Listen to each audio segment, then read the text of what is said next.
The Barefoot Lawyer Reports on China invites you to check out the Center for Human Rights website at humanrights.catholic.edu.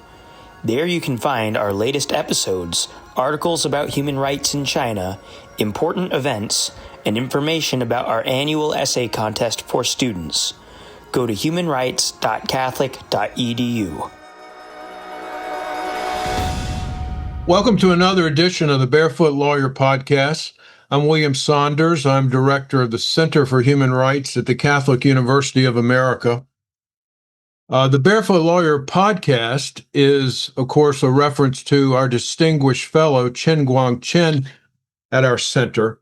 But today I'll be conducting the interview, and we have two guests, Cynthia Sun and Mark Yang, and we want to talk about their human rights advocacy and the issues concerning human rights and the Chinese Communist Party with which they are most familiar.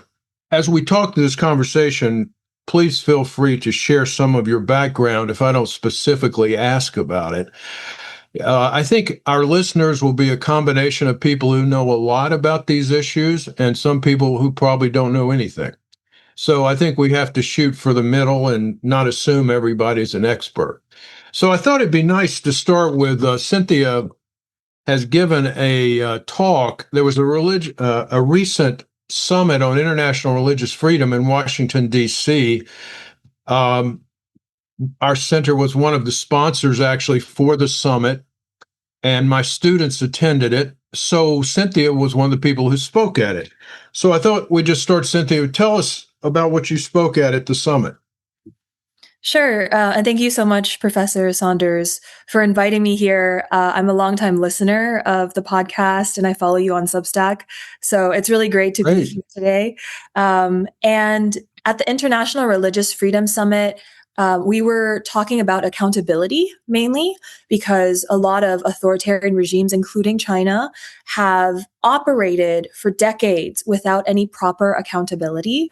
And I know some independent groups like the China Tribunal have tried bringing about accountability in London and the International Criminal Court, and also, The Hague, U.S. Congress. There have been multiple avenues to try to bring about accountability for religious persecution. And so far, there hasn't been any real progress aside from sanctions of specific Chinese officials involved in human rights violations against Falun Gong, Tibet, Uyghurs.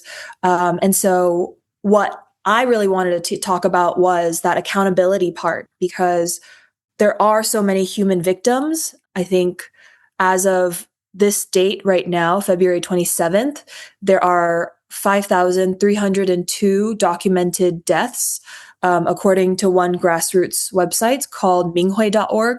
And we've really tracked all of those deaths, and some of them are as young as 17 years old.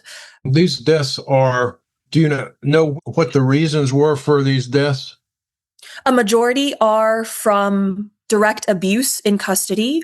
And we have videos. For example, I showed a video at the summit of this young 30-year-old radio host from China, and he was from Hunan province. And this was only 2-3 years ago when his death happened. And when his parents and his aunt visited the mortuary, he was obviously beaten. They saw his body, they took videos, and they exposed it on X, where it went viral. It had at least 500,000 views in the first 24 hours of it being posted, but it was taken down. And we still have videos of that on our website. But a lot of the cases are from abuse in custody, including psychiatric abuse. They're injected with unknown drugs. And so a lot of the healthy and mentally well practitioners who go into the prisons come out being unable to recognize their family or anyone around them because of the psychiatric abuse. There's also obviously sexual torture. A lot of people die from that. A lot of women, a lot of men. And the elephant in the room is forced organ harvesting as well. But that's impossible to track the number of deaths. We just know that China is the largest black market in the world for organs. Yeah, I just want to mention for our listeners to remind them, we have had the one documented survivor of organ harvesting has been a guest on this podcast, and you can find that podcast in our archives, as well as many of the things we'll talk about today we will have touched on in some form before. So this is just to remind people if they want to follow up more, they can do that. By the way, I don't think I said at the beginning, your two, each of your titles. Why don't you just say what that is? Sure. My name is Cynthia Sun. I'm a senior researcher at the Falun Dafa Information Center. I'm also a FORB fellow, FORB meaning freedom of religion or belief, at the First Freedom Foundation. Yeah, I just want to say on FORB, I have another center at Catholic University that's specifically on religious freedom, and it's based on three what we call documents. One is the Catholic Church teaching on religious freedom called Dignitatis Humanae. The other is the First Amendment of the U.S. Constitution, but the third is the Universal Declaration of Human Rights, and particularly the article on religious freedom. So for those listening, this is a universal human right that's been recognized by everybody everywhere. So Mark, how about you? Hello, Professor Saunders. It's a pleasure to be here. And I'm Mark Yang. I work as a researcher and also an advocacy officer at the Falun Dafa Information Center. So, and I also work as a China analyst for a consultancy. Why don't you just tell, again, most people will know this, but some will not. What is the Falun Dafa Research Center?